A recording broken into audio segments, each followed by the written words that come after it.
Welcome back to the MyLatinLife podcast. Since 2014, MyLatinLife has been your trusted guide to traveling and living in Latin America. Our guest today is Graeme Lamperson. He's been taking LATAM Twitter by storm. He's had some good tweets, and we welcome Graeme to the podcast. How's it going, man? I'm doing well. Let's go, Vance. Let's go. For sure. Maybe to kick things off for anyone that's not on Twitter or hasn't seen your stuff or et cetera, maybe you could give us a little bit of background on yourself and anything you want to share. Yeah, sure. So I've been traveling LATAM. I'm 24 now. I've been traveling LATAM since 21, so I guess 3 years now. And I kind of got into it by accident. It's kind of funny. I think a lot of guys that I meet, at least on the road or just whatever traveling, they always had this dream of like, hey, you know what? I want to one day like live the laptop lifestyle. I want to travel. I want to do all these things. I honestly never had that at all. Like wasn't even a thought in my mind. Basically from 18 to about 21, I was doing door-to-door sales in Canada. And long story short, what ended up happening was I left that job. It was a great job. I worked for TELUS, a company in Canada, for 3 years. And left that job, worked for another job that ended up being remote when I was 20. I was almost 21 when I was 20. And another buddy right away, he was like, hey, I'm going to go to Mexico City. Do you want to come? I'm like, I mean, you know what? Fuck it. I'll take a look. I went down there for 2 months. And then literally since that moment, I just fell in love with the lifestyle. I loved it. And since then, I've been traveling kind of all around. I've been Mexico, Argentina, Peru, Bolivia, Paraguay, kind of all over. But yeah, that's just started kind of randomly. Got a sales job, got into it, and then I just kind of fell in love with it, and I've been doing it ever since. Nice. And where in Canada are you from? I'm from the West Coast. I'm from, for Canadians, they'll know, I'm from Vancouver Island. I'm from a small town, but Vancouver Island. I'm from close to Vancouver, like 2 hours from Vancouver. It's kind of the classic story where, you go to Mexico, you fall in love with it, and then kind of never go home type of thing. Yeah, I mean, I think it's a couple of different things. It's just, I think on one hand, it's the fact that, it was just such a kind of, it was an interesting culture shock for me. Like I arrived down there. It was so different. It was cool. It was very cool. Like I like the differences. I liked just the freedom. I've always been a guy that always kind of liked that freedom. Even like growing up, like I loved having, like your own car, the freedom. It was just the freedom, the culture shock, all that. And I think also another factor for all of us Canadians, there's the weather too. I mean, like it's not that bad on the West Coast, but it's not like it's rainy, it's kind of cold. You get the sun in Latin America, you get the freedom, you get the cost of living, you get dating, you get trying new stuff, and just all those things together. It's like, you know what, like when you just weigh things logically, there's really no reason for me, at least at this stage, to be back in Canada, especially with like Canada. As I think you're part Canadian, like Canada's been just going on kind of a downward trend. So it just makes more sense for me to kind of live a more geo arbitrage lifestyle. Do you feel like you didn't have that freedom in Canada? No, I mean, I wouldn't even say that. Like, I did, but also it's like it's just it's a different type. I mean, like when you're in Latin America, it's like it's the coolest freedom when you kind of work remote or do the online thing is the fact that you can literally just like you or I or whoever can make the decision today and tomorrow we be in a new place, right? We're like Canada's it's monotonous. Like if you live somewhere, like you're living somewhere, you're in the same routine, same thing, same everything, right? So like that's a cool thing. Like there's been so many times, like I even think like I remember one time I was going to I was with my buddy Ben and we were planning to go to, I think you know Ben, we were planning to go to Salta. Go to the airport, they cancel our flight, whatever, and literally we had this whole trip planned, and that literally within an hour we just went to Sao Paulo, right? It's like it's the freedom of being able to just all the time, like Oh yeah, you're friends with Ben from what's his last name again? Ben Moore, my buddy Ben. Ben Moore, yeah. How did you guys get connected? I don't even know. We've known each other for a long time. We met in way back in Buenos Aires. I don't even remember. We met in Buenos Aires. We were there for a while, and then we were in Sao Paulo, Paraguay, a bunch of places. But yeah, I think maybe Wow. from Twitter, but I didn't post. I think maybe I I messaged him or something, and then we kind of connected. But good guy. Nice. So you've been with Ben in like three different countries? Yeah, mostly it was in. We were for I think we both 2 months in Buenos Aires, and then we did a trip. Him and I to we done a few. We did Sao Paulo, and actually went. We were in Paraguay for a few weeks together. Then we went to we went to Foz do Iguazu in Brazil together as well. The whole falls. Nice. Yeah, good dude. I think I haven't seen him since Mazatlan, but He yeah, I loves like that Ben a place, lot. man. He's a Yeah. huge like this guy is. I don't know. He loves there, and he's always in Peru. Those two are the Yeah, two. yeah, yeah, yeah. Because he likes to surf. Yeah, he does. Yeah, it's true. It's true. He does. He does. There you go. Okay, cool. One thing I really liked about your tweets is it's kind of like it's sort of like nomad philosophy. You know what I mean? Or it's like the type your tweets remind me of the type of shit we talk about when we're just, like outside sitting around, a plastic table, just kind of like talking shit between a Yeah. couple of the guys, kind of philosophizing about, differences between Canada and Latin America and, different places. That's kind of what your tweet style kind of reminds me of, and I really like it. Thanks, bro. Thanks. How did that kind of come to you, or how did you kind of decide that you were willing to put yourself out there on Twitter? Yeah, so I actually always, not always, but I always kind of was viewing stuff. I think I think a lot of us do that are kind of in this quote unquote lifestyle. And the reason why is because I mean, there's not many people like your friends back home, although you have probably a lot of similarity. They don't relate to. It's a weird kind of very niche kind of weird Hmm. thing. So since I started, like when I started when I was 21, I was always seeing guys. I think I was seeing a good guy. I've been talking to a few times. Jake Nomada. He was always doing Hmm. tweets. I saw your tweets. I saw a bunch of guys. I seen a bunch of different guys. I was seeing stuff, but I never just. I mean, I never really wanted to tweet. I had no reason. And then start of this year, I was like, you know what?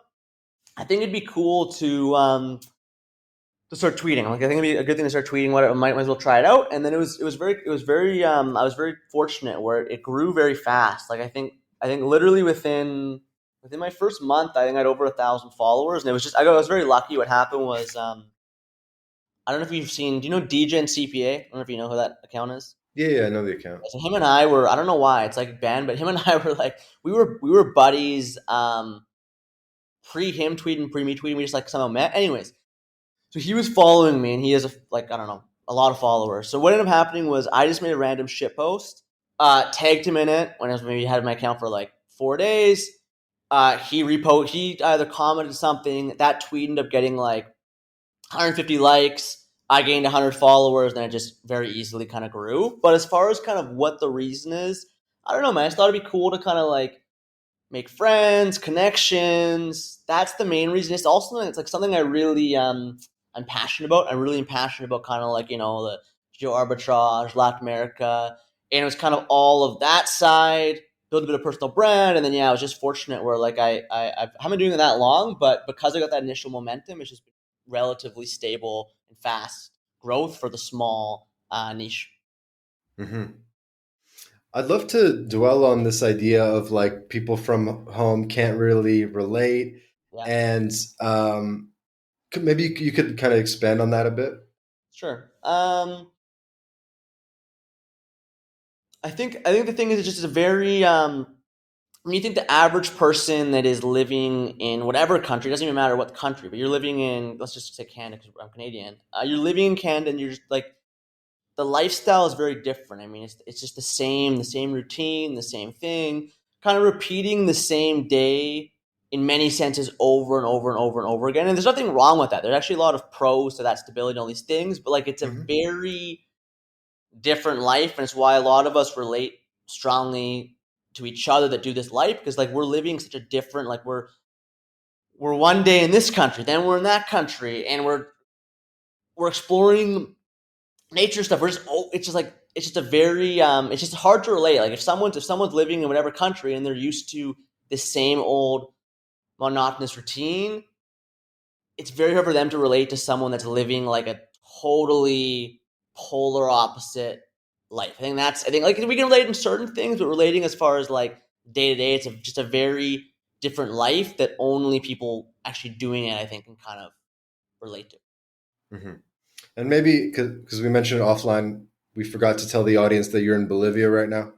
Yeah, I'm in Bolivia. So Bolivia is it's wild. I don't know. I get shit for sometimes actually on Twitter because I'm kind of like I think there's a happy medium. There's kind of a lot of times two types I find of kind of LATAM travelers. Maybe there's more, but there's the one type that is like, hey, you know what? I want to go to the city and I want to go to Buenos Aires. I want to go to wherever the fuck, Mexico City. I want to kind of live a city dwelling life, go to dinners, cosmopolitan, all that. And there's the other type that's like, no, fuck that, bro. You gotta go to like this random ass town and crazy place and all this stuff. And I'm definitely typically more a city type. Like my favorite places in Latin America, like Buenos Aires, Mexico City. I like Sao Paulo actually. I like Bogota. I like that. But I The think Gringo now Vortex Zone.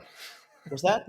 The Gringo Vortex Zone. Yeah, literally, yeah, exactly. But like now at this stage, like even though I typically my personality is more like, I like that more. Like I like, all that stuff. But I think now for me, now that I've been to not all, but I've been to the majority of the main kind of spots. At this phase, I want to go to new places. Like I'm like, you know what, fuck it, let's go to Bolivia, let's go to Chile. I'd like to go to Ecuador. It's just Ecuador I think is kind of dangerous. So like on this phase, I'm in Bolivia for that reason. And Bolivia, dude, it's fucking crazy. It's probably one of the last, like, really more or less undiscovered big cities outside Brazil. Like, I mean, there's like no foreigners here. It's super cheap. Mm-hmm. Good looking girls. Like, it's a very interesting vibe. But yeah, I think for someone that wants a bit of a different Latin experience, I think Bolivia it'd be worth a lot to check out for maybe a couple weeks, a month, not maybe longer, but just check out, see kind of what it's about. I think for a little while would be a good experience for a lot of LATAM travelers. Mm-hmm. And is anyone down there with you right now? I think you've met up Yeah, with like Bold Perceptions and yeah. some other This is a guys. good buddy of mine now. Actually, we met in Paraguay, and then we were actually in Curitiba together. But I'm with two buddies right now. I don't know if you know Jack from Twitter. It's Jack's World. I don't know if you've seen. I'm sure Oh, you I've been probably. seeing his stuff, but I haven't Yeah. talked to him yet. Okay. Cool. Yeah. Mention Him. him. He's got to come on next. Yeah. Yeah. I'll tell him. I'll tell him to come on. And then also, I don't know if you've ever seen. He tweets some Latam stuff. He's good friends with Nick with Bold Perceptions. But my buddy Zach, I think his handles it's Zach Rapinski. He's here Oh as yeah, well. yeah, Yeah, yeah. yeah, So yeah. they're both here. We all kind of planned it, and that's something that's very underrated about Twitter. To be honest, just the fact that it's so good, man, for networking. Because one of the worst things, as we all know, that do this kind of travel lifestyle about the travel lifestyle is it sucks. As much as the freedom is fun, it also comes with a con of like, dude, you go to a new city, you fucking know no one. Then you build up a friend group there. Then you go to the next city, know no one, build up a friend group. You get the idea, right? Or like the thing with Twitter, which is nice, is like for me now, any Mm-hmm. city I go to, I'll know people. So you same thing, right? So it's kind of a cool thing. But yeah, I'm here with two buddies with Jack and then with Zach, Jack and Zach. Jack and Zach. Hmm. And I like talking to younger guys like yourself. Yeah, I'm early 30s, so is that you still have this like raw energy of like the Airbnb every single month and yeah, bouncing around and comparing the different places. And I did it for years and years and years. Lived out of a backpack for more than 5 years straight.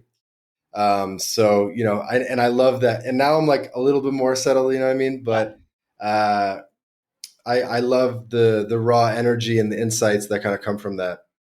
yeah, yeah, man. It's cool for sure. I think I'm done with that. Even though I'm 20, I'm even the youngest. I'm 24, but I don't like that so fast. Like I just spent so this year I spent 3 months in Paraguay, which is a kind of a people get hate on it, but I actually like it in Paraguay. I spent 3 months in Paraguay start of the year.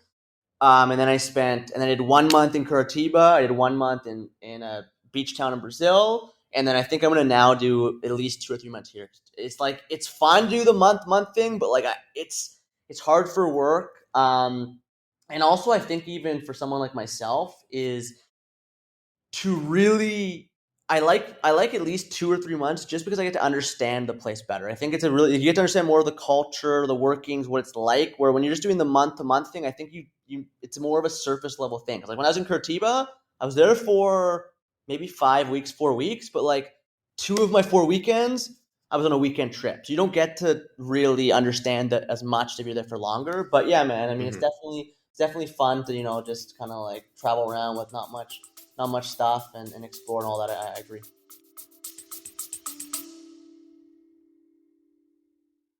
This episode of the My Latin Life podcast is brought to you in part by Crema Social. Crema Social is like TikTok for international dating. It's an app you can download right now on your phone, and 3 out of 4 people on Crema are single women. The app was founded in Colombia, so unsurprisingly, there are a lot of Latinas on the app, by the way. So, how does it work? Crema Social is a social meal experience where you invite a hot girl for a lunch date via video call and food delivery. New concept, so you'll have to try it out for yourself, but this is probably the best way to meet Latinas before you visit the country. So if you're in Latin America or planning to visit Latin America, download Crema Social now and start getting dates right away. There will be a link in the description to download, or just search Crema Social on your favorite app store. Have fun, guys. Yeah, I always thought about it like it's like I like to travel on the weekends if I'm going, flying from city to city. And then you basically have 3 open weekends. If you do like a 1 month Airbnb, because it's like you fly in on like a Saturday, Sunday, that weekend's kind of shot. And then you have like 3 weekends of exploring the city. And then, you travel the following Yeah, weekend. So you yeah, kind of like 3 good weekends to do those kind of like weekend trips. There's some stuff you can do like even during a weekday, like, going to some museums or like maybe a small hike or some stuff. yeah, And then there are some things that like really require an overnight or like a full day. And then you could try to crush those on the weekends. yeah. That's true. It's true. So I don't know. I always found like a month was kind of good enough to get the feel for a place. And Sure. places that I've been to, just 1 month, like, the rest of my life, when I hear about this city, I'm like, yep, I know it. I know the Yeah, neighborhoods. I know what I people are agree. talking about. I agree. No, I don't disagree. I just think it's more like, I mean, noticing the difference that I find, because I agree. Like, of course, when you're there for a month, you know all the neighborhoods, you know a lot of the good restaurants, you know a lot of the, you know all the stuff. I think like a lot of the stuff on a surface level, maybe a bit deeper, but like I even think like Buenos Aires, man. I actually spent I spent so fucking long there. I was in Buenos Aires for a year, and like how Yeah. much I know that, bro. Like I know so much about that city. Now it's not ideal. I don't want to spend anywhere else for probably a year, but I think it this. I think just think for me personally now. I think from a work perspective, I think it's I think 2 months, maybe 2 months is a better sweet spot for me, but it really depends on the person. Right? I think for me, 2 months might be a better sweet spot than the 1 month kind of bouncing around. Yeah, I'd agree with that. Also, now the flights got way more expensive, and it's like, Yeah, if you fly every month, it's basically adding like $1,000 to yeah, your exactly. monthly Yeah, spend, yeah, especially in South America. yeah, yeah. It's true. It's true. Yeah, 2 months is a good one. And have you ever booked like a 2 month Airbnb, or you do like 1 month at a time and then move? Have I ever booked a 2 month? And by the way, for the audience, I don't recommend that. Um, I probably have. I'm trying to think when. I think normally what I do is when I typically do, I normally book 1 month. Like I've stayed in a bunch of places more than a month, but I usually book 1 month and then I'll extend. Like this place here in Bolivia, I booked 1 month. Hmm. I'm gonna extend. I'm actually gonna pay him in USD because of the whole conversion. Okay, cash, It'd yeah. be super cheap. Like bro, like right now in Bolivia, you won't even believe it. Maybe you saw my tweet. I wish I could. I'll show you. Whatever. I'm paying $400 a month for a luxury 1 bed, 1 bath on Airbnb. Probably the best arbitrage in all LATAM right now. That's the first thing. Second thing, though, when I actually get it off, like when I go off Airbnb because of the kind of USD thing, I'll probably get this place for like $250 a month because of the conversions. So it's kind of retarded, but yeah, I typically answer your question. I typically do 1 month and then I'll extend if I like the place, or else I'll go to a new place if I don't like it. Have you ever accidentally stayed in the wrong neighborhood because maybe you didn't do the research or? No, luckily not. And but I have buddies that have. Like I remember I have a buddy that when I first went to Mexico City. This guy was staying like just like because there's the Vortex zone is like Roma Norte, Polanco, the Zona Rosa, Cadessa, whatever, all that. This guy was staying by the fucking airport, and like he just was living in like just like a horrible thing. So like, no, I haven't, and it was lucky. I actually was subscribed when I first started. I was subscribed to Jake Nomad. He had that all those guides. I had that. Yeah, So he had you had the membership paid thing? that, yeah, exactly. So Yeah. because and that saved, honestly, that saved me. But if I didn't know that, like, I can't imagine because I went initially to Mexico City with my buddy, and I think somehow we knew the right area to stay at, not even from the guide. But then my next destination was Peru. Dude, if I had gone to Peru and like stayed in the fucking Centro or some shit, I would have been like, dude, Peru fucking sucks. All this stuff. And I think that's one of the things also I'll say about it's an interesting thing about kind of the debates on cities on the kind of Latin America Twitter is some people I could just tell when they respond, I guarantee they stayed in just like the wrong neighborhood. Like I had the other day, I had this, it was kind of funny. I was going on, but I was telling these Argentinian guys, like this guy quote tweeted me, and like he's like, "Oh, dude, fucking Sao Paulo, it's like so cheap, and you only like it because it's cheap and because of some other reason." Whatever. I'm like, dude, like it just like it's like sort of your experience is so different because like Sao Paulo, where most gringos stay, is like it's the most expensive place in Latin America. It's just I haven't had that happen, but I think yeah, like I think it's one of the most important things. One of the things I tweeted about to my buddies was like it's so important to choose the right neighborhood because that changes almost everything in my opinion about your experience. Yeah. Yeah. If someone visits New York and you don't know where to stay and you Yeah, book in the exactly. Bronx or Yeah, something, obviously you're gonna have yeah, a very different for experience. sure, for sure. What do your buddies back home kind of think about what you've been up to? I think it's cool. I think I have two kind of types of buddies back home. So I have because when I was 18, I'm from a town. Shout out to Parksville, Qualicum, if anyone's really familiar with Canada. I'm from This is literally your town? that's like 30,000 people. It's I'm a Qualicum Beach. I'm a maps guy. Let me Ella, park. you'll see what it What is. is So it? What? look up Parks? Parksville. Parks PARKSVI. Parksville, BC. Okay, yeah, I got you. So but basically it's so small that Parksville, Qualicum, the News, it's all kind of Near Nanaimo. one place. Exactly, near Nanaimo. So I'm from there. So I have a set of buddies that are like my high school buddies from there. And then when I was 18, I actually left there. It's kind of a crazy story. I left at 18 years old with like $200 in my bank account to go to Victoria, BC, the big city in the island, and get into door-to-door sales. So I have my buddies from my kind of door-to-door sales days in Victoria, and then I have my buddies from high school. All of it is kind of cool. Like they're all doing different things, but I mean, it's different. But they all think it's cool, man. When I go back, I mean, I have stories to tell. They have stories, and it's kind of fun. But yeah, they just think it's kind of a cool, weird kind of life. But they think it's cool. Let's talk a bit more about this. This is a good like philosophical one Yeah, that you can like people tweet about, I guess. yeah.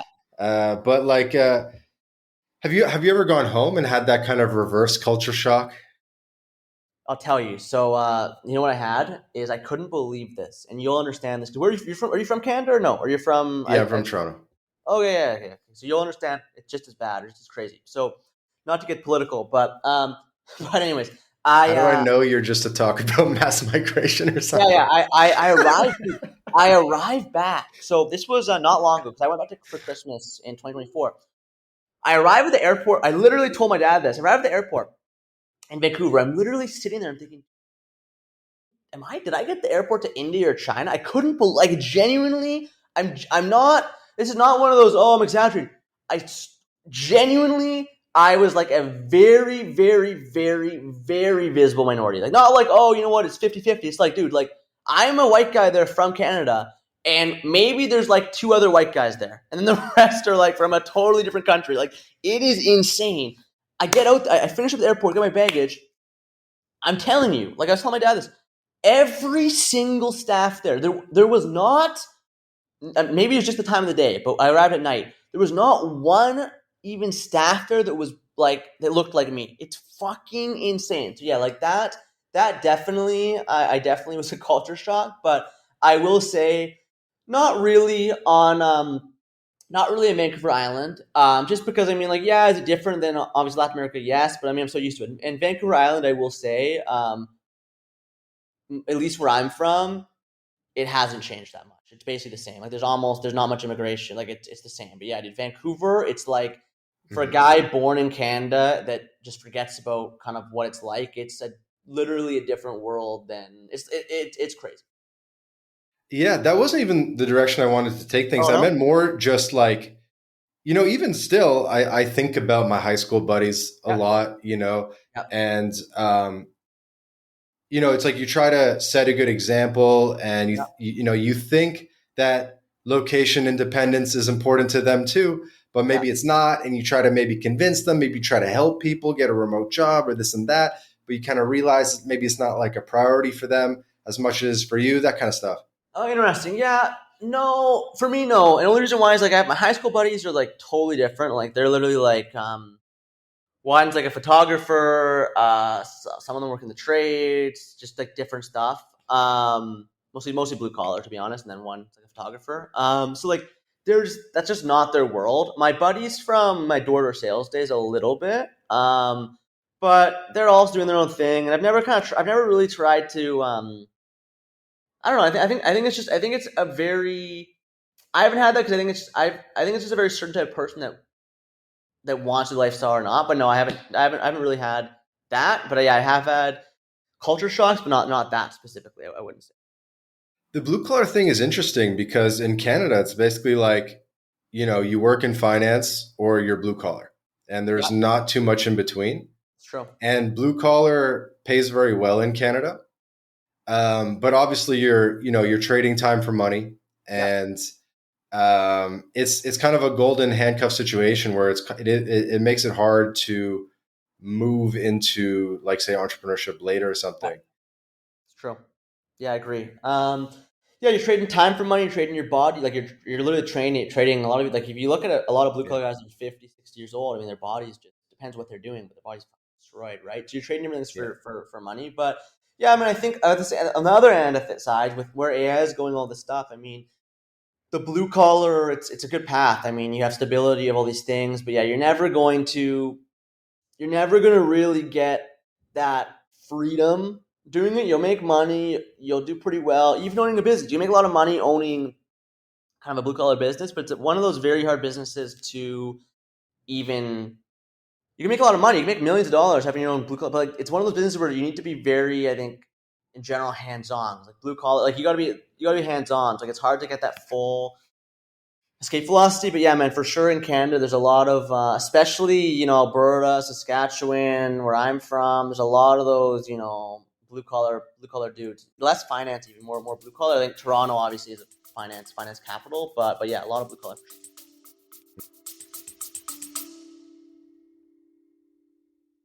Hey guys, quick break from the episode to tell you about BitRefill. BitRefill allows you to shop online and in person without banks, converting your crypto directly into merchant balance. We're talking gift cards to Nike, Amazon, Apple, Airbnb, Hotels.com, and many more, all paid for with crypto. BitRefill offers more than 10,000 gift card options in 180 countries all across Latin America, including Brazil, Colombia, Mexico, Argentina, El Salvador, and many more. You can also apply the code MyLatinLife at checkout to get 10% back on your first purchase. Go to bitrefill.com for more information.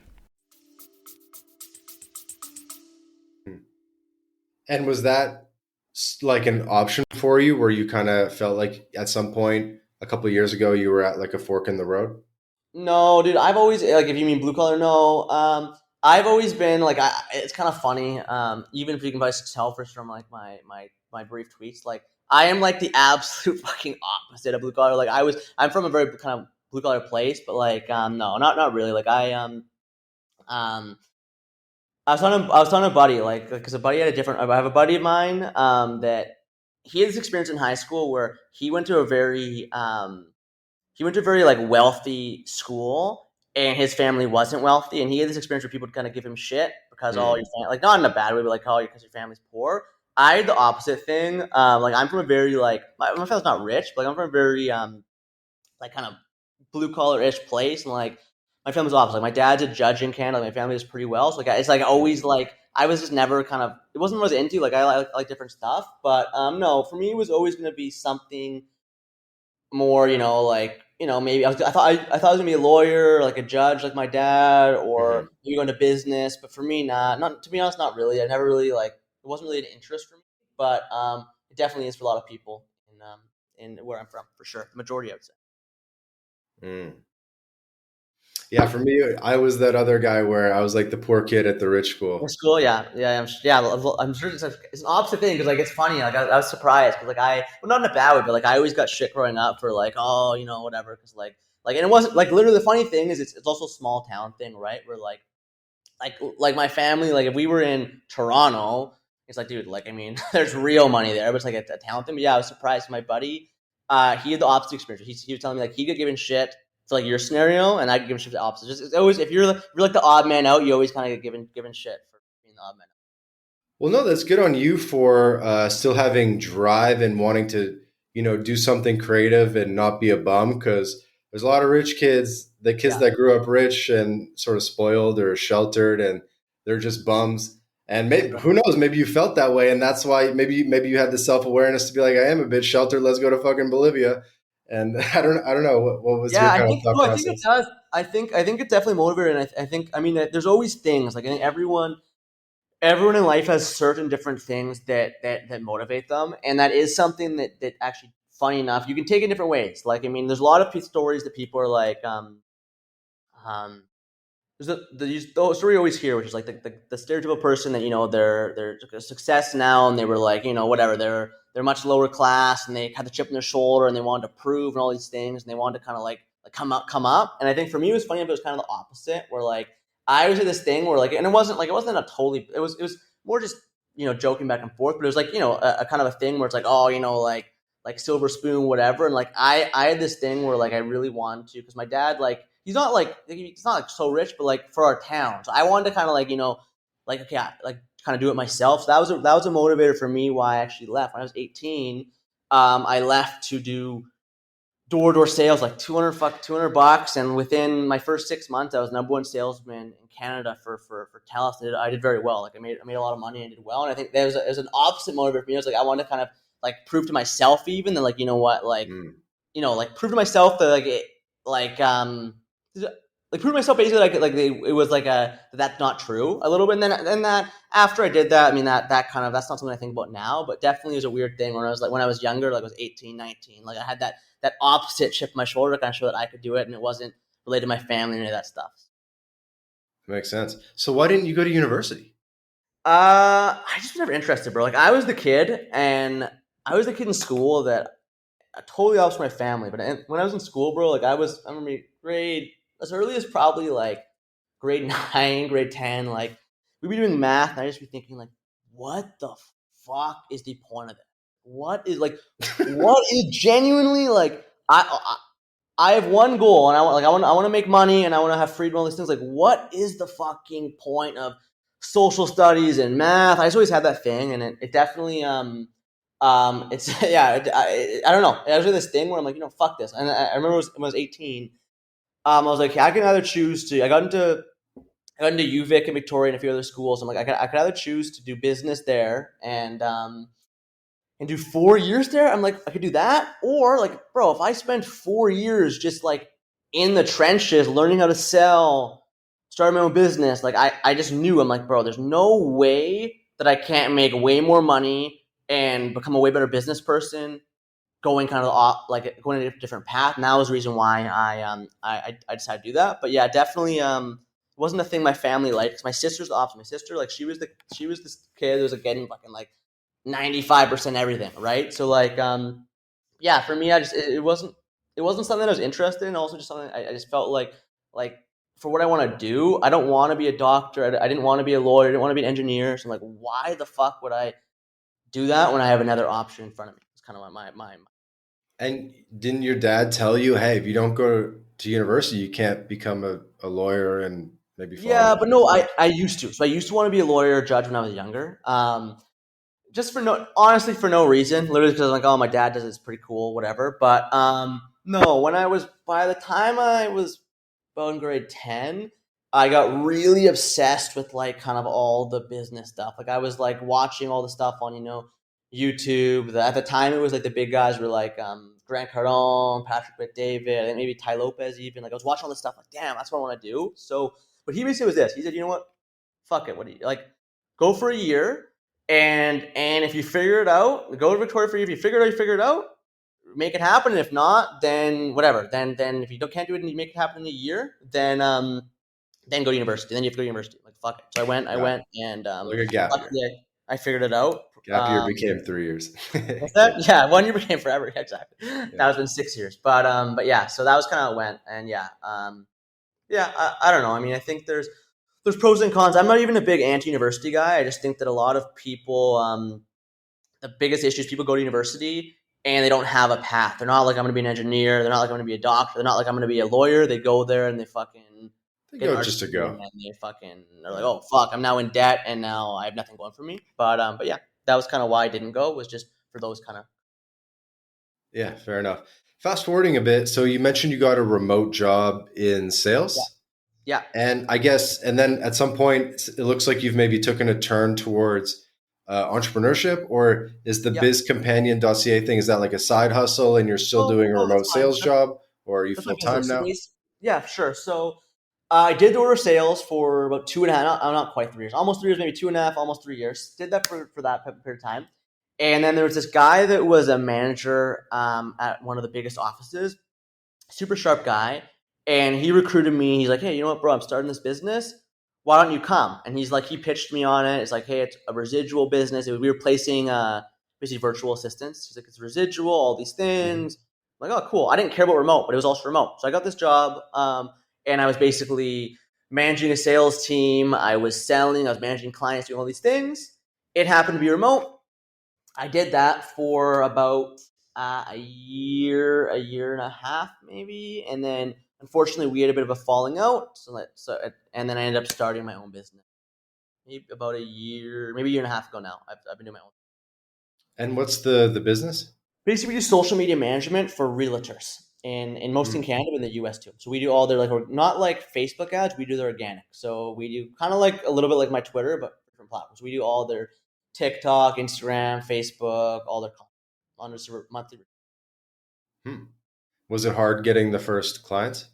No, and only reason why is because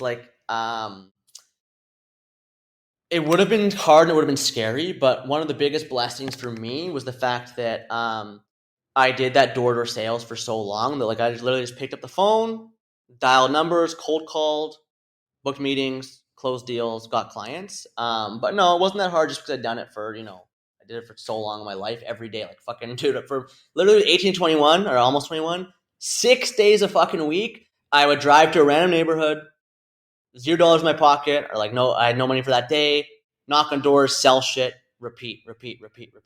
So it's just the same kind of process, but just with cold calling. So nice. I sold newspaper subscriptions door to door in Canada for a bit. Yeah, I sold the Toronto Star. You don't know that one probably, and the Globe and Mail door to door. And cool. I think it was like $200 a year or something. And if I sold it, I got like $50. Nice. So yeah, I used to do that when I was like 14 or something. That's a good experience, man. That's great. Yeah. And you go to the Indian house and they open the door and you get this like waft of curry smell coming in. That's the funny thing is like I noticed that, and in not in a bad way at all, but like you just notice all these different patterns about like people when selling, like when selling to in general some of the Indian people.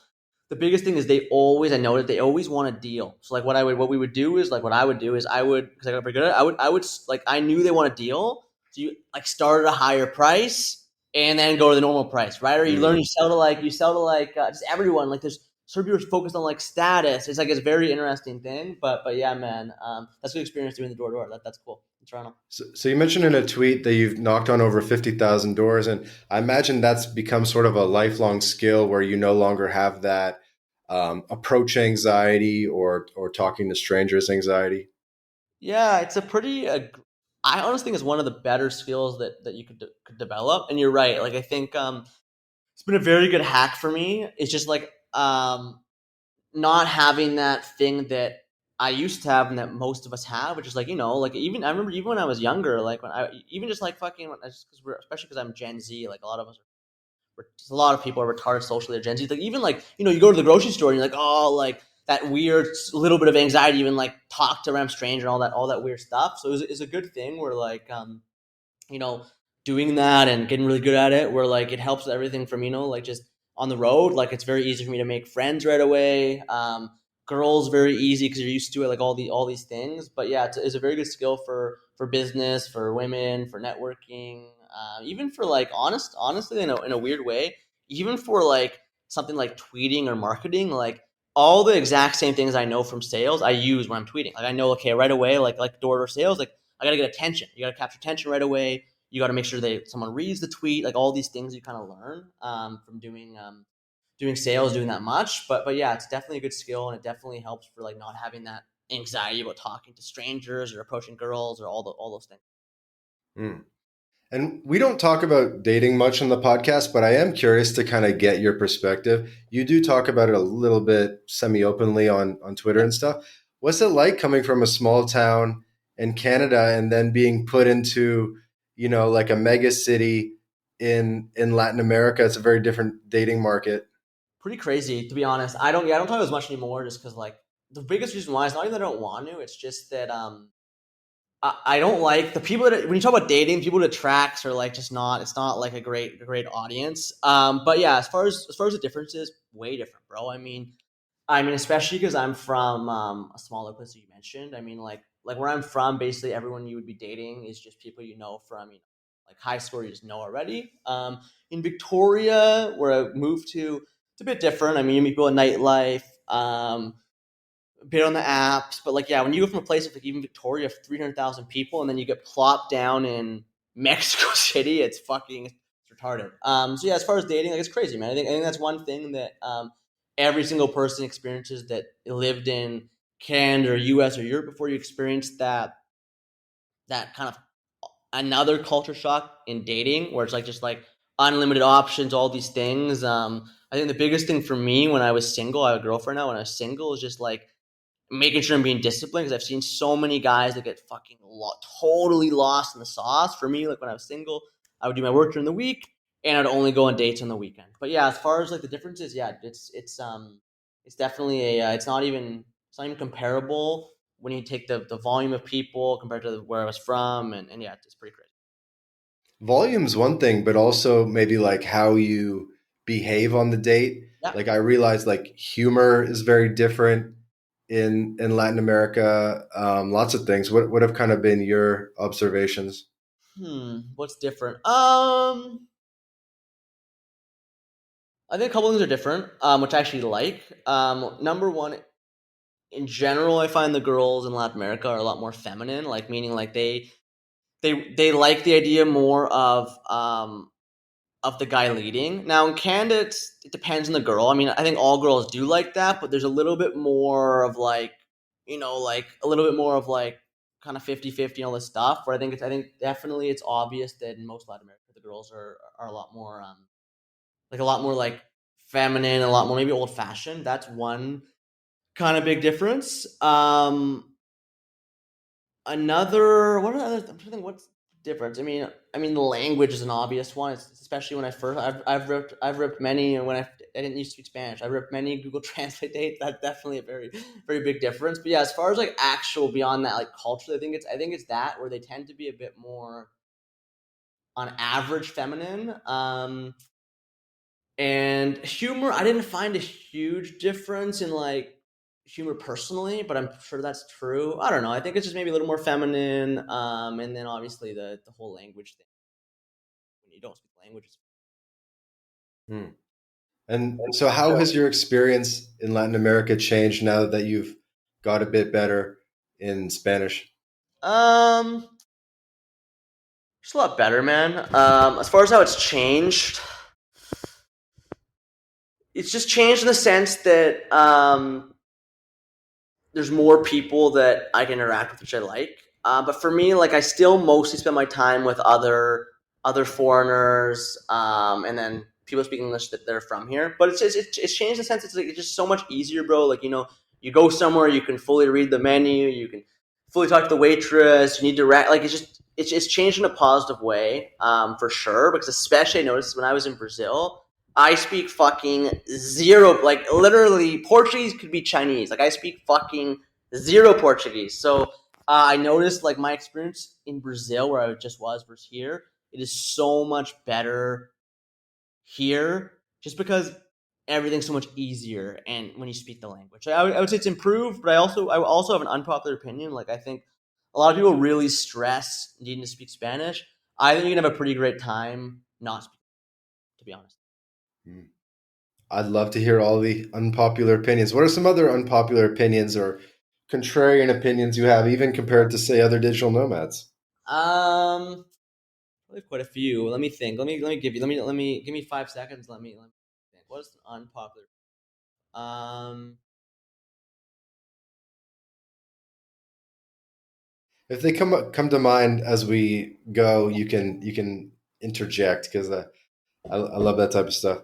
Yeah, I mean, learning Spanish obviously takes years. yeah, I'm 7, 8 years into it. I'm pretty solid, but I still, still like far from perfect.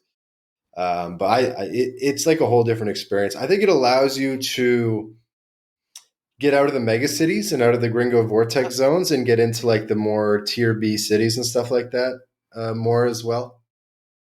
yeah. I agree. No, it's true. That definitely is a big thing. It helps with that. It helps with, I think, just even feeling more comfortable. I mean, you feel more when you speak, when you understand the language, you feel more comfortable walking around.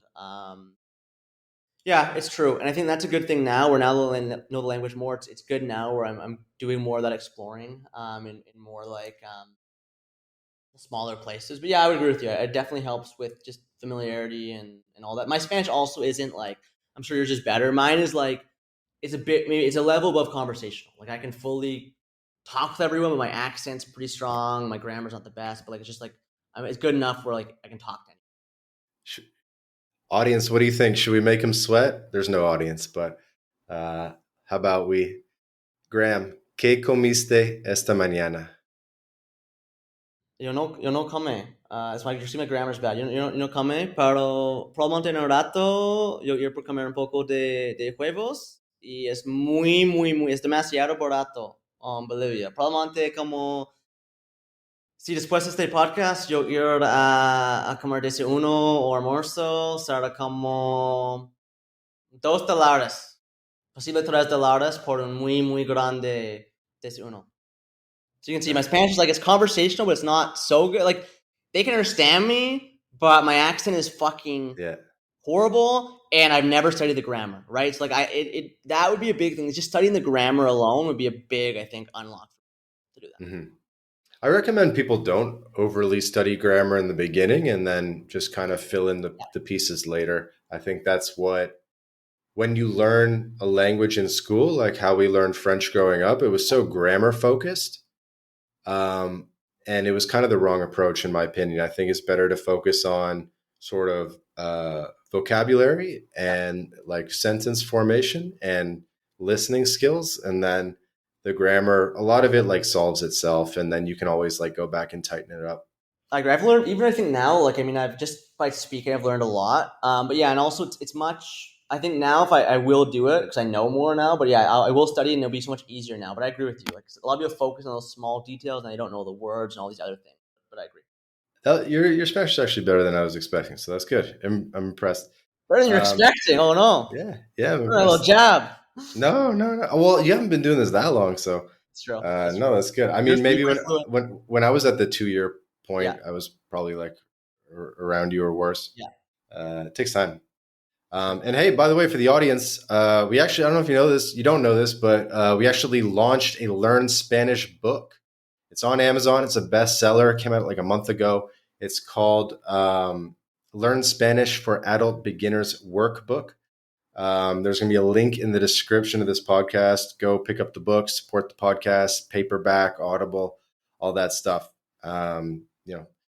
So a little plug there. But yeah, moving on. So where's your next destination is Chile, right? I think so.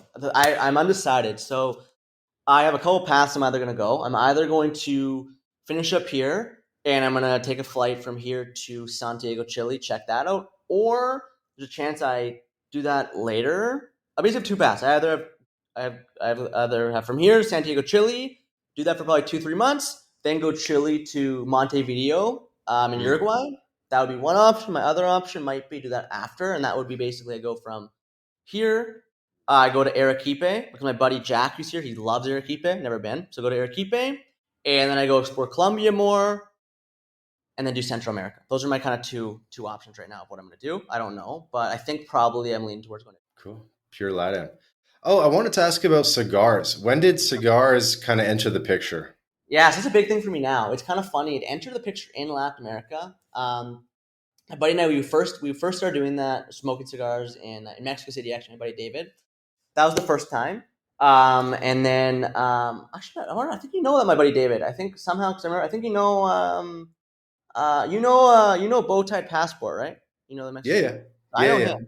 So him and I know each other even before Twitter. Like we met, and I believe because I believe my buddy David, who also browsed on Twitter, Asian guy. I believe he met you actually in Mexico. I actually believe way back. You remember him, He's but friends with Bowtie Passport. yeah, Asian guy. I don't know if you know. Yeah, yeah, yeah. Rings a bell. Okay. Yeah, anyways, we started smoking him and I in Mexico City. Maybe once or twice. I think only once. And then my buddy and I, Norman, we got really into it in Buenos Aires. Because like for those that don't know, or for those that like cigars, Buenos Aires is a freaking incredible city for cigars. Even Really? just in the world, like it's so good. What? I didn't know that. Oh yeah, bro. Like there's probably just in like from Recoleta, mostly there are a lot of the good ones in Recoleta, but Recoleta, the center, some in Palermo, Belgrano, they have from that radius. There's at least 8 to 10 very good cigar lounges. Like there's one I go to all the time, a couple I go to all the time. Shout out to Prado y Neptuno, right where I lived. It's right off close to Avenida Alvear, if you know that street in Recoleta. 7 days a week open till 2 a.m. every fucking day. I lived like a 30-second Wow. walk from there. I'd go there a lot. There's Piso 15's a great one. It's a rooftop kind of cigar lounge, great spot. There's Oak Bar, which is in, I don't know if you know you've been to Argentina, I'm sure, right? You've been to Yeah, Buenos yeah. Aires. Yeah, so like there's you know the I don't know if you know the Palacio Duhau. If you know that place, but it's a pretty famous like castle like hotel. It's the Hyatt. Anyways, there's a cigar lounge in there. Like there's just so many. So like I got into it there, and then since I got into it there, every country, Brazil, I've smoked a lot of them. Everywhere, Paraguay, everywhere. But yeah, it's a big thing for me now. I just like it because it's like something where it serves two purposes. Number one, it's great for conversation. If you and I are sitting down to chat, it's not like I don't know. It's like we're committing an hour of time, right? So we're gonna talk about deeper stuff, kind of like we're gonna talk Yeah. about deeper stuff, or even just like it's a good thing to have. Maybe you're pondering something in your life or just chilling. It's good to have it kind of by yourself. But yeah, that's definitely been a big part of my life since I kind of got into it when I first moved to Buenos Aires. Hmm. Interesting. Yeah, I got some just on the desk here. I got some Rocky Patels I just Yeah, picked up. nice. Yeah, they're good. Yeah.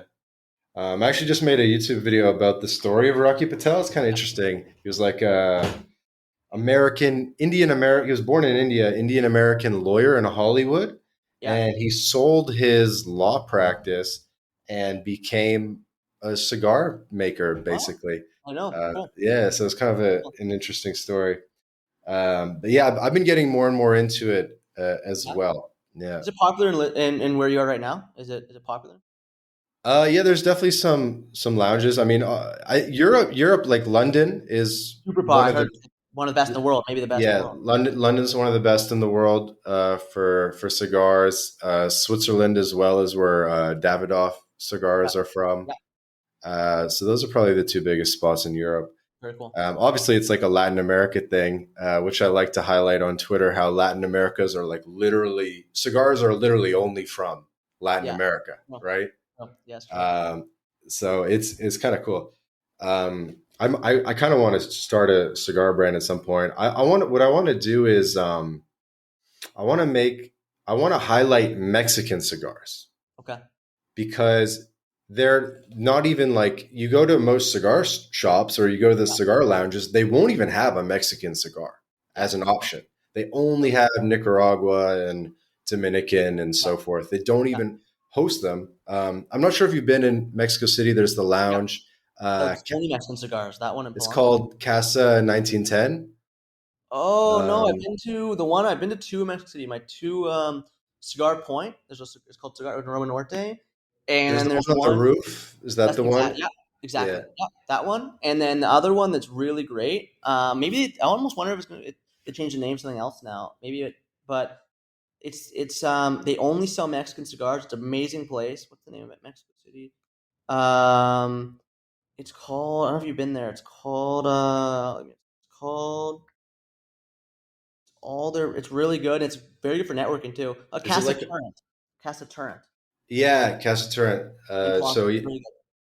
Yeah. yeah, so the Torrent family is like a Spanish family that moved to Okay. Veracruz like over 100 years ago, Wow.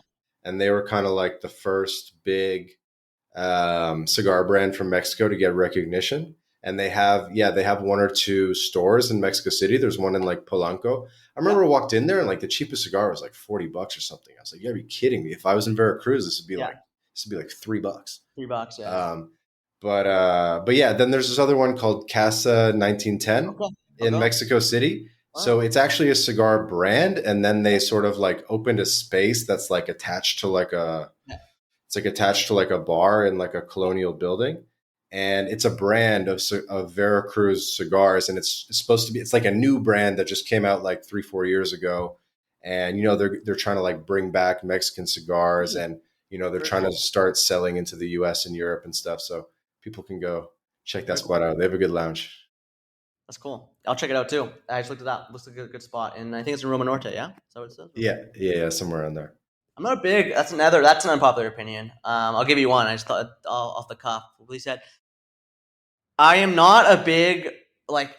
Most people love Roma Norte. Not a big Roma Norte guy. I guess you can tell from my Twitter, but like, I am not one of those guys. Like a lot of people are like, oh, dude, fucking Barranco Lima, Peru is fucking so good. Chacarita and fucking Argentina and Buenos Aires, Roma Norte. I don't know. For me, give me like a nice upscale, clean cut area. Don't give me some shit where it's like fucking dyed hair, all this Yeah, stuff. yeah. Anyways, I'm not a big Roma Norte guy. Good restaurants, good cafes, but I like to, when I'm in Mexico City, I like to stay in like on normally on Avenue Reforma. Like that area is my favorite typically to stay in Mexico City.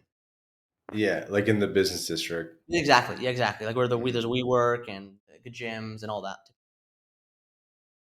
Yeah, that's fair to say, especially now that like the hipster areas are just as expensive It's true. as like Yeah, the luxury areas in a yeah, lot of these LATAM cities. yeah. It's true. It's true. I think it's just because a lot of the kind of digital nomad types, not all, unless on Twitter, to be honest, but like in the general population of like digital nomads, uh, trend towards more of that kind of hipster vibes, and they go there, raise the prices, all that stuff. But like, and last unpopular one, and then we can talk about something else is that's another one that's pretty unpopular. Is I'm a big fan of both Bogota and Sao Paulo, which I don't know, people really don't like them on Twitter. A lot of people don't, but I like Bogota and Sao Paulo both quite a bit. Or two other opinions. Yeah, Sao Paulo is dystopian as hell. It is so You don't like it? it's weird. I mean, I have fun when I'm there, but like, Yeah. yeah, I mean, driving around, you're like, this shit is Dude, nuts. depends where you go. Like, I mean, that's what I mean. Like Sao Paulo. I was just in Sao Paulo a week or week and a half ago. Anyways, recently, maybe 2 weeks ago. It's such. I just tell my buddy this who's now there for 3 months. I'm like, dude, Sao Paulo is probably the wildest city in Latin America. And why it's so wild is like it's such obvious it's such obvious massive fucking wealth and then massive poverty. Like we were there, we were in Sao Paulo, I was in I don't know if you know Etam I was staying in Etam. He's Mhm. staying in Hardy and Polista, like an Oscar Frey, whatever it's called. Anyways, but that area, we're literally there. We see like a fucking SF90, which is probably like a $1.5 million car in Brazil. They paid in Wow. cash. See like an SF90, probably saw like 15 Porsche 911s, Lambo, everything. Like everything you like crazy stuff, right? Which is even more expensive in Brazil. 10 minutes away, we were going to go check out this Liberdad area, the Japan area. Uh-huh. Bro, it is fucking like what they call cracklandia. It's fucking homeless, druggy. It's Yeah. like opposite world. And that's why I think with Sao Paulo, which is like, I agree with you, it's just like a fucking very wild, weird city. And it's another example we mentioned earlier. It's like in Sao Paulo, you really the area you stay is very dependent on your experience. Like if someone's like, "Oh, I'm gonna stay in the downtown area," they'd be like, "Sao Paulo is fucking like the worst city ever." Or if someone's gonna stay in, Itambibi or Oscar Fry or whatever, they'd be like, "You know what? It's not bad. It's a pretty nice city." But yeah, I like Sao Paulo as well. Yeah, I think it's hard to go to Brazil and not be on the beach. Actually, just today I saw like a Instagram reel, and it Yeah, was a T-shirt, and it was like "I love Sao Paulo," and then it was like a picture of Rio. that's funny. No, I think you got to be on the beach in Brazil. Yeah, it depends where. I don't know. Rio is an interesting city for me. I've been to Rio. I've been in Brazil. I've been to where have I been? I've been to Sao Paulo, Sao Paulo. I've been to 3 times, but beyond that, I've been to Sao Paulo. Been to Rio once for New Year's. I've been to Floripa, Balneario Camboriú, Curitiba, and then Guazu Falls. Just that. And Mhm. I don't know Rio. I love it, but the thing with Rio, it's another city that's very wild. Like, there's nowhere I've been, at least in my travels, that you get the vibe at Rio. Like, the vibe of Rio is just like a Mhm. different vibe, and I like the vibe. But the other counter argument to the vibe of Rio, you kind of have that always. At least I did when I was there. Like, you kind of always, at least for me, feel kind of on edge. Like you're there, and you're like you kind of know, and you're like, dude, something could go down at any time. Yeah, You've been to Floripa? I have not been to Floripa. I wasn't a huge fan, which is an Really? unpopular opinion, but Floripa, beautiful nature, very safe for Brazil, but just I don't know how you feel, but like for me, I place a lot of value on like kind of walkability, and I just found it doesn't really. There's Hmm. not really any neighborhood in Floripa for me that checks every box, and the problem is because of the layout of the city. Like, say you're staying in one area, you're gonna probably have to leave for something else. Then you're gonna be in the car all the time and Ubering and all that stuff. But it's a Hmm. very good place for nature. If you get the chance, you'll probably like the. And I saw you went to Camboriú recently. Yeah, interesting city. Interesting place. I actually liked it. I think Cambodia, whatever, the Dubai, Brazil. I think it's more of a weekend place or maybe a few weeks. I wouldn't see many people, myself included, really wanting to post up there for multiple months. I don't think. Really? Why is Um, that? um doesn't really have the not that in some ways it's like a big, not completely, but in some ways like a big Brazilian Porto Madero in Buenos Aires in some ways. So it's like it's not really, it doesn't have the same, the vibe, all that. Depends on the person. I mean, it's very safe, very very Mm. very safe. Some It good feels restaurants. corporate-y. What's that? It feels kind of corporate. Yeah, a little bit, or a little bit sterile, maybe. I don't know. Yeah. Maybe I don't even know how to put my. I don't even know. And I said to my buddies that were there. I was there with Nick, or with a bold perception, with him and with Jack as well, and both them kind of felt the same thing as me. Like, interesting. So I think we all just the Huh. vibe. The vibe is just like Maybe you it's got like to a go up to Salvador or something. yeah, fuck. Really, then you really get the experience. But they like it. Nick likes Salvador, I think. But I don't know. It's some decent restaurants, modern. I just think it wasn't. I liked it a lot, but I don't think I would want to. It wasn't so good that I'd want to maybe stay for multiple months. Is was my only opinion, but it was a good city. It was cool. Yeah, fair enough.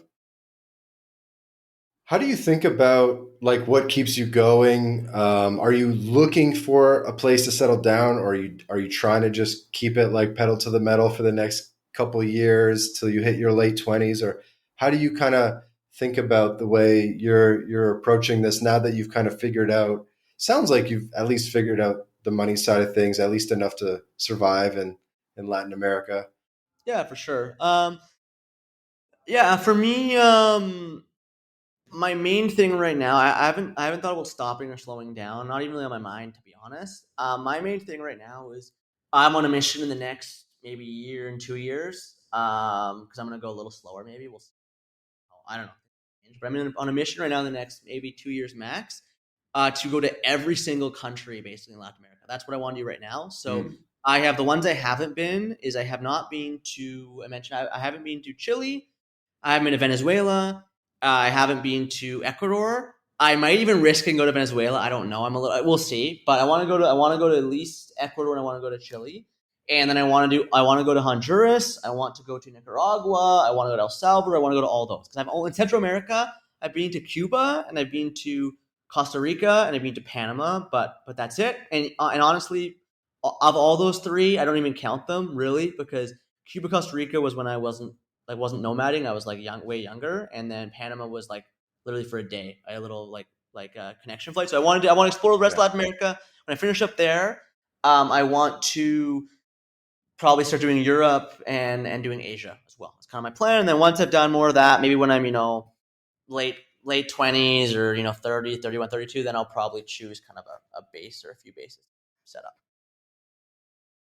Yeah, definitely makes sense. I was going to ask then, why haven't you done Asia yet? But you're kind of, is it kind of because you're focused on the language or is it the Time time zone, bro, is zone? the biggest thing. Because for Yeah. me, like, I'm jealous of my buddies. Like, I have buddies. I have a few buddies. Like, I have one buddy, dude. I'm just like the jealous guy. This guy makes probably like just shy of like $500,000 USD a year, and the guy has zero. Not even jealous of that. It's the guy. He has zero meetings or anything. He just works for a big tech company and just codes and shit. But like for me, I'm always like before this meeting, while I was a bit late. Like I'm always on meetings and with clients and all these things. So I don't want to do Asia just because like if I'm in Asia, well then holy fuck, then I'm like working 9 p.m. to 5 a.m. or all those kind of crazy hours.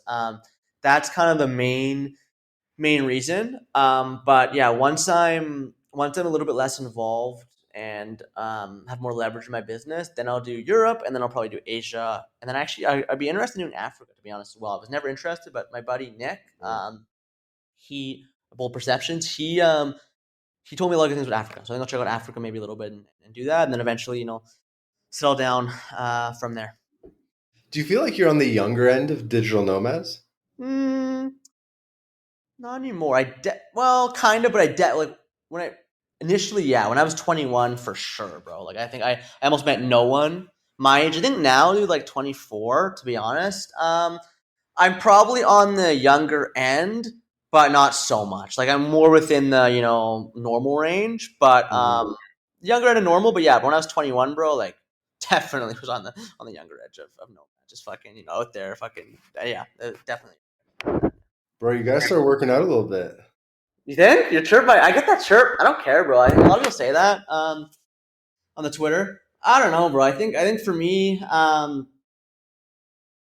it's anything that affect like at least from my perspective, like it could be a cool thing, but like anything that maybe affects one's life. Like I think if I was like fucking ultra ugly, ultra fucking gloomy, like fucking yeah, maybe it'd be a good idea. But like dude, I don't know. For me at least, like it's never even in can never affected like girls or anything, or I don't know. Maybe it could be good, but I like more playing like fucking pickleball, paddle, all that stuff, than being in the gym all day. I only started working out when I was really working out when I was like 23, Yeah, 24.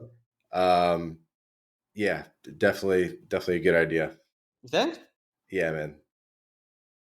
Yeah. I recommend it. Uh, I got another question for you. Sure. What's up with this suit? People can't see, but I forget what this pattern is called. What is this suit? I like it, bro. It's called style, my friend. You'll learn one day, Vance. One day you'll learn. If you want, I can do. We can do a podcast. I can teach you style one day. Maybe after this, we'll do a little workshop for you. But no, it's good too, man. I got it in Canada when I was doing my sales. That's the one thing I don't like about. It's the one thing I will say that kind of sucks about bouncing around is there's a pro of the freedom of having different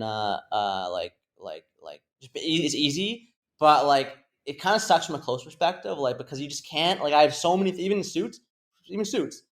I probably have in Canada like seven other suits I would normally wear, but I only bring like two or three with me because you just can't have so much stuff. But it's called style. To answer your question, it's called style. You'll learn one day. Maybe we'll teach you. Maybe I'll send a tweet and I'll tag you in it. I'll You show you. travel with 2 to 3 suits? Yeah, I have my maybe I only have two right now. I have a burgundy one. I actually lost one. I used to wear one a lot, which was my I don't know where I lost it. I had one that was I don't know what the word is. Like it was, you might have seen it. It's like black and then kind of striped. I don't know what the word for that is. That one I lost. Pinstripes.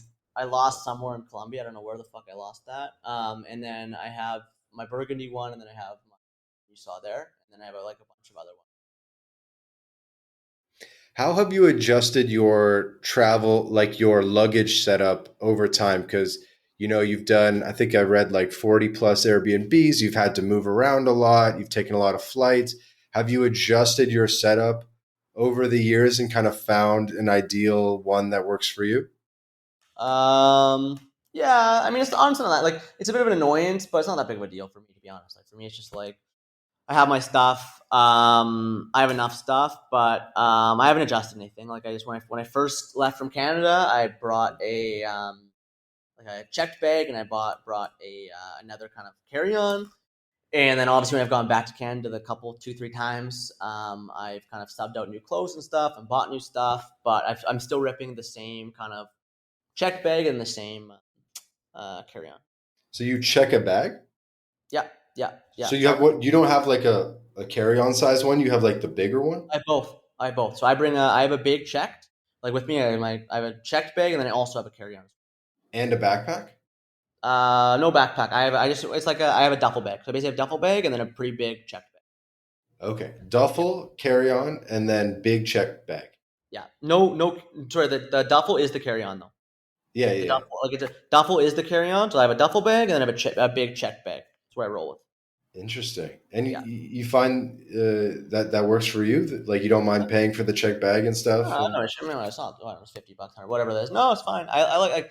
I would much rather that than like I have a buddy. I have some buddies that just rip the um carry carry on ons. only. I think then you I don't know. Then it's like you have way less stuff, right? Like I don't have so much stuff, but like I need at least like a certain amount of suits, collared shirts, polos, pants, all that stuff. Uh-huh.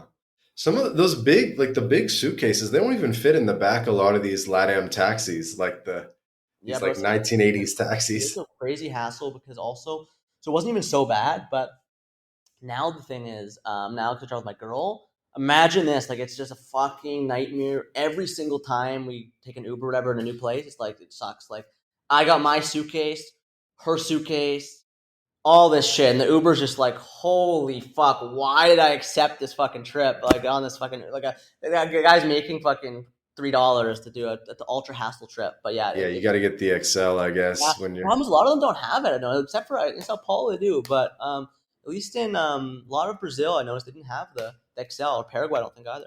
They Uh, have the comfort, but not the XL. But anyways, yeah, it's a fucking. That's the one thing that sucks is the whole kind of moving place to place, but you get used to it.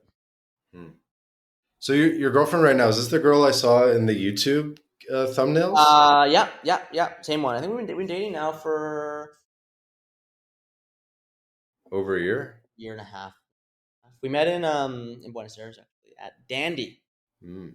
How did you convince her to come along and join you in this lifestyle? Wasn't even a convinced thing. I mean, I think it's I don't know. She's pretty easy, and I don't know. I don't know. We that's why I was in Buenos Aires for so long. So she's actually from. Funny enough, she's actually from Colombia, but she was doing school and she had her own business as well actually in Argentina. She was living in Argentina, but yeah, I don't know. She's pretty easy. It wasn't really a convincing thing. It was more for me. It was like, okay, I wanna extend some extra time in Argentina. See, is this something I wanna do long term or not? And he said, you know what? Yeah, it's cool long term. And then we just kind of started traveling from there after maybe dating for about a year, close to a year. Hmm. We started traveling. So maybe it's been a year and a half now. It's probably been a year and a half now that I've been dating her. Did you meet her parents yet? Yeah, actually in Colombia. So I went. She's from. I don't know if you know Envigado Sure, yeah. she's from Medellin. But so Uh-huh. I was there. I was there in November or October of maybe November December of 24. What was that like? It was interesting, bro. It was fine. They're nice. They're nice. But that's where initially, like, that's why I was. I don't know. And there's a lot of people that say like, "Oh, the Columbia thing is not true," but like, there's definitely like, I just asked. So I had asked her family, like, not even her close family, but I asked like, I met a lot of them, like cousins, all that. I don't know. From what I got the understanding of, and they were all cool and they all liked me and all this stuff. But there definitely does seem to be a bit of kind of an anti. Like they have an anti. I was curious. Like their initial perception right now, I think in Medellin, at least from cousins and aunts and uncles, it's not so good of gringos. Like people say, oh, there's no anti-gringo sentiment. I don't know. I mean, most of them said like, you know what, like gringos are cool, they're fine, but they have this kind of perception that a lot of gringos are kind of fucked up shit. Yeah, yeah, yeah. But I guess when they met you, maybe that Yeah, dispelled they some didn't. of No, they didn't. those. They were fine. Like, and also because I thought we'd been dating for a while at that point. But yeah, like no, like they just felt like I don't think that the Gringo brand isn't the best. I don't think right now Uh-huh. in Medellin. Did she coach you at all on what to say or what to do or how to interact with the family? No, dude, I don't know, not at all. To be honest, no, no. I mean, I'm pretty good. We're like, I mean, not everyone, but most people. I mean, like, I can get along with pretty well with most people. So I mean, I was kind of, you know, just chat with them and all that. But yeah, I'd like to go back to Medellin. It wasn't my favorite city, but I'd like to go back and check it out a little bit more at some point. Makes me think, I wonder what her family's like. It's like, ah, sí, estamos in Bolivia. And the parents are like, Bolivia, what the hell is Bolivia, yeah, going why? on? Yeah, yeah, Yeah. that's true. Yeah. Yeah, Bolivia's got a bad brand. I was like, especially in Argentina, or like it's got a really bad brand, the Bolivia brand. But yeah, probably what was going on in Bolivia. But I don't know. They're pretty adventurous. Like they travel a lot. They're all the time in different places, Mexico or wherever, just vacation. But yeah, they're probably like, what the hell's going on? Why are you in Bolivia? For multiple months. No, but expectations versus reality. I imagine Bolivia. It's probably one of the countries with the biggest difference, like brand versus reality on the ground. Maybe well, La Paz is kind of shitty, but and wild. But like Santa Cruz, from everything I've seen, looks relatively civilized and yeah, nice. Yeah, man, it's interesting. I think Bolivia, I think all of Bolivia, people think of it as like La Paz. I've never been. I'm gonna go, but I just arrived here. But every single buddy that I've talked to, literally, not even one has said it opposite. Everybody I've talked to that's been to La Paz and that's been to Santa Cruz, probably you've had the same experience. Every single person says that like Santa Cruz is like by far better to live. Like it's like and I think that's true. Mm-hmm. So Santa Cruz is not. It's developed for Bolivia. It's also not fucking.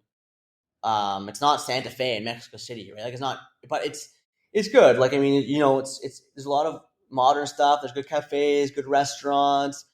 Yeah, it's pretty good. I think it. I wouldn't. I think it's a good place for someone that's explored a lot of Latin America. I think it'd be worth coming. I don't think it'd be a good place to come for your first spot, to be honest. But I think I'm liking it. I'm enjoying it. And then as an added bonus, I mean, like the financial side is retardedly cheap here, which is an added bonus as well. Like I can't believe it. I didn't know it was this cheap, and it's very very cheap. So that's a kind of an added bonus. Cool, cool.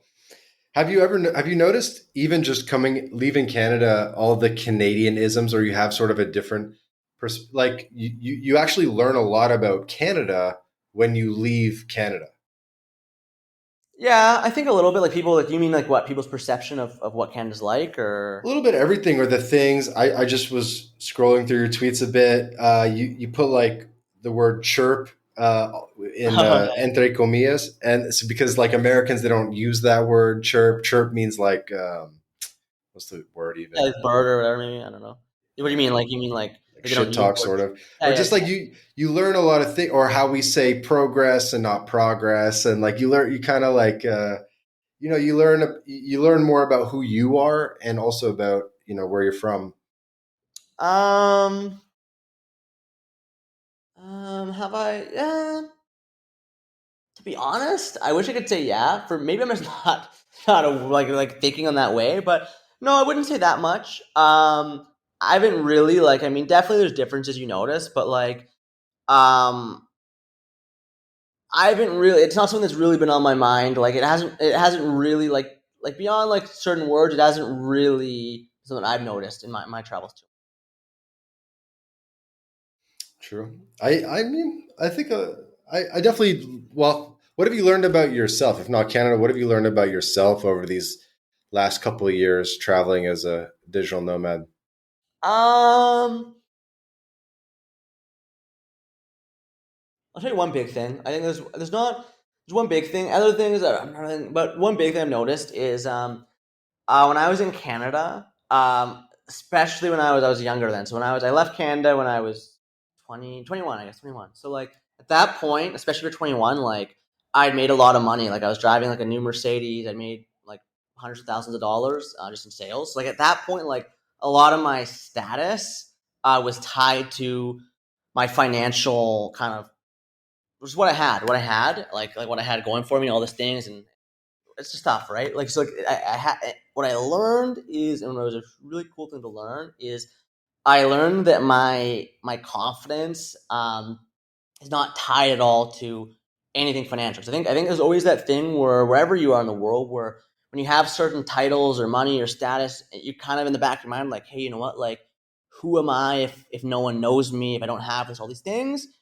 And I always had that a little bit like in the back of my mind, like, I don't know. And then I learned that. Like I learned that, you know what, like fuck, like no one could know who the fuck I am. I can pull up on any city and I'm no different of a person Mm. regardless of if someone knows that I have money or don't have money. So I think that was kind of an interesting, kind of a weird thing that I learned, but it was kind of a comforting thing where I'm like, you know what, like fuck, like even if I lost everything I had, I wouldn't affect who I am as a person, which is kind of a good, and it was kind of a it was kind of a freeing realization. And not only was it freeing, but it's helped me in business even be a better business person because not operating out of any fear. I was like, yeah, fuck it. If anything were to happen, I'm fine. I'm good. So I think that was a kind of an interesting kind of thing I noticed. Going from a more materialistic world to a world where no one knows you, and you're just kind of living your life based on. Nice. I haven't seen too many nomads bringing three suits around, and I think a couple ties as well. So I do like that you're well dressed. Yeah, that's funny. It's a good thing. That's a funny thing when I first started, dude. It was so funny. Like now it's less. But when I first started Twitter, people like I remember like I got so many people like it's funny. Like I think definitely because I think the thing that happened was, I mean, you even probably saw. You're like, what the fuck? Who the fuck is this guy? Because I think what happened was like for whatever reason, because of my buddy Degen, like I for Latam I grew pretty fast. And like it was definitely, I got a lot of pushback at the start because you're like, what the fuck is this guy doing? Like, why he's got a suit? He's fucking cigars. Who's this fucking guy, right? But yeah, it's just I think it's the biggest thing is that thing where I think a lot of people are just afraid to like, I don't know. I think a lot of people want to fucking like really conform. For me, I'm pretty comfortable who I am, and this is who I am. Like even in Canada, like I like dressing well. I like nice things like that. I'm not really that guy that likes to fucking bum it like some guys in Latam Twitter, but I think it's just a funny thing where it's like it was definitely, I think, a kind of a shock people when I first started, like who the fuck is this kind of idiot posting all this stuff. Hmm. Well, I think that's one of the keys to your success on Twitter is that you're not really selling anything on Twitter. So even though if you were selling something, it would be sort of like associated with that sort of Yeah, what do you call it, like slimy marketing type stuff. But yeah, you're not even selling anything. You're just kind of sharing your experiences and like talking about your like sort of evaluating cities and sharing some photos of steaks and stuff and just enjoying the networking side of it. yeah, it's true. It's true. Yeah, no, it's true. I think definitely as well. Like that definitely like because that's why the Paraguay people they get a lot of hate or not backlash. Oh, you're selling stuff, or whatever. But yeah, it's probably true. Although I'm launching soon. I'm going to sell stuff soon. There's no point not to. So I'm actually launching as well in the next maybe Mm. 2 weeks. I'll give a little plug as well. I'm launching Nomad guides. So I'm launching guides for basically every city. I'm Mhm. launching that. And I also built a Telegram group up as well. So I'm going to launch that Oh in the next yeah, yeah. week. You have the Telegram group already, right? Yeah, but I'm not going to actually sell that. And the reason why is just, Telegram, bro. Like, it's just too wild. I wouldn't want to, like, I was initially, my plan was I'm going to have that Telegram group and I'm going to sell guides and kind of all merge it kind of in one. But bro, like it's a little bit unhinged. So I don't have the energy to moderate. I don't feel like having a moderator. So I'm gonna sell a school community with like guides and community, but not going to attach that Telegram. Yeah, you're gonna do a school thing. Yeah, school. Yeah, school is for fun. I mean, it's just like I like doing it, and I think it would be a pretty good product. Like I wasn't telling you earlier, like for me, when Jake Nomada was kind of doing all that stuff, like that was a fucking massive value add for me. Paying $20 a month and getting all that value. So I'm gonna launch that the next, I don't know, week, 2 weeks. Nice, nice. Yeah. Yeah, I wish you all the best with that. Uh, yeah, we have city guides too, right? I mean, Yeah. yeah, Awesome. Well, uh, on MyLatinLife.com. Yeah, there's like over 100 city guides there. They're all pretty outdated at this point because it's like restaurant recommendations from 2017 and stuff sure, like yeah, that. stuff closes and Some shit. of them, but yeah, we were one of the first people to do the Oh, city really? guides Wow. And there's over 100 city Wow. guides there for pretty much Cool. every city in Latin That's awesome. America. I'll check those out. That's awesome. Yeah. All free, although our website is littered with those display ads. But yeah, it's all free there. Cool. That's awesome. Yeah. So yeah, we'll get to wrapping up, man. I can't wait to meet up in person at some point and smoke a cigar together. What's your favorite cigar brand right now? I like a lot of Oil de Monterrey. I don't know if you've ever smoked those. Oil de Monterrey. I like Oliva a lot. Oliva. What else am I smoking a lot? I like San Fernando. I like smoking a lot of Arturo Fuente in Paraguay because they have a lot of those. But yeah, typically my favorite is like Oil de Monterrey. I like Oliva. Those ones I mean. Nice. Yeah, Oil de Monterrey. Yeah, they're really well rated. Same with Oliva too. I like a little bit more of them, like smoother or lighter to medium. I think I have some like some of my buddies. I like the light leaf You ones too? too. Yeah, me too. Yeah. Me too. Like I've had a few Bolivars. The ones I've had have been pretty fucking strong. Like a little bit lighter. Even Monte Cristo. A lot of people like the Monte Cristo. I like the Monte Cristo Open Master, which is a little bit lighter, but I don't like the super like strong ones for me. Yeah, if you do, you gotta be on a full stomach for sure. Yeah, that's true. That's true. Yeah. Yeah, I really want to start a cigar brand, but it'd be so much goddamn work. It's a lot of work. I have a few people I know that have one, and they say it's. I just met. Not Well, not very even a few. profitable I either. have one person I know, and he's like, it's like he's another business too. And he's like, it's not the best business, he says, but I mean, I'm sure you can make it work if you do it for fun at least. You know what though? It's like once AI takes every job, the only thing there is left to do is smoke a cigar. You know? It's true. Yeah, it's true. Yeah, AI's going crazy, man. I'm actually a little bit. I was initially a lot more scared than I am now. I just think personally, not to get into totally off topic thing, but the whole kind of AGI thing, I think is just a big kind of, at least my opinion, a big marketing. I don't know. I think we're pretty far off that. So I think now, like when I first tuned in the AI thing, I was like, holy fuck! When you look at this stuff, like holy, this is crazy. But I think now it's more or less. It's going to take some jobs for sure, but I think more or less it's not going to have as bad as an effect. A lot of the doomers, I think about AI. It's my personal. Cool. And by the way, when we say bye, hold on for like 2 seconds so the audio has time to upload. Cool. The audience is probably tired of me saying that. I always forget to tell the guests before we start recording. But yeah, why don't you kind of take this time and, shout out your Twitter, final message for the audience, anything that you'd like to share. Sure. My Twitter is the same as probably my name here, but it's Graeme Lamperson, Lamperson. That's my same thing for my YouTube, a bit of YouTube, Twitter, everything. Yeah, my final message is just I think if you are thinking of doing this lifestyle, and I think do it, try it. You're either gonna like it or not like it. That's fine, and then you can go from there.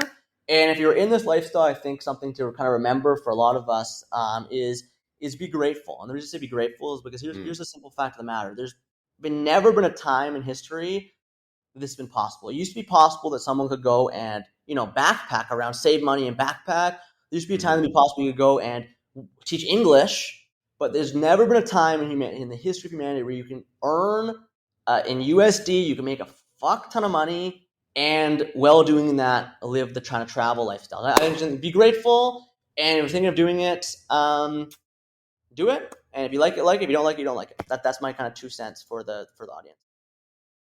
Yeah, 100% agree. It's a pretty special moment in history where people can do this, and it blows my mind that more people aren't taking advantage of this. Great. Cool. Well, yeah, we'll get to wrapping up there. So this has been another episode of the MyLatinLife podcast. Again, our guest today, Graeme Lamperson. Link in the description to his Twitter and socials, as well as the book. Guys, go buy the Learn Spanish book and subscribe to the podcast as well. Leave a 5-star review. We put out 2 episodes a week with amazing guests like Graeme, and you won't want to miss an episode. Ciao for now.